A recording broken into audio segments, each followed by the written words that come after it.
Il ministro Boccia è pronto a scrivere un nuovo capitolo del grande libro dell'autonomia. Domani infatti ci sarà un vertice di maggioranza e definiremo la rotta, ha dichiarato Boccia, che ha spiegato come l'informativa ieri in Consiglio dei Ministri sia andata molto bene.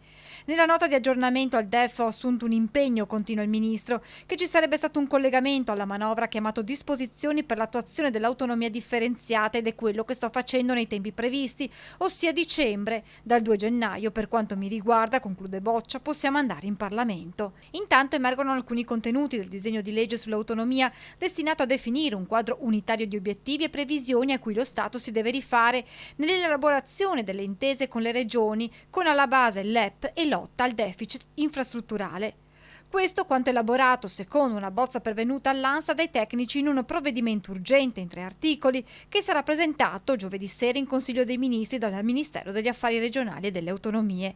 Il punto di partenza è quanto ribadito più volte dallo stesso Boccia, ovvero garantire l'unità e l'indivisibilità della Repubblica. Parallelamente viene ribadita la necessità del coinvolgimento delle Camere prima dell'approvazione dell'intesa tra governo e regioni. Centrale resta dunque la coesistenza della compatibilità dell'autonomia con la costruzione di meccanismi perequativi che consentano l'obiettivo dell'erogazione, anche nelle altre regioni, di servizi adeguati a garantire i livelli essenziali delle prestazioni, ovvero i cosiddetti LEP. Perché questi obiettivi vengano garantiti è prevista la figura di un commissario che sarà nominato dalla Ragioniere Generale dello Stato e che potrà avvalersi del contributo delle regioni nella definizione delle metodologie e nella determinazione dei valori dei LEP e dei relativi fabbisogni standard.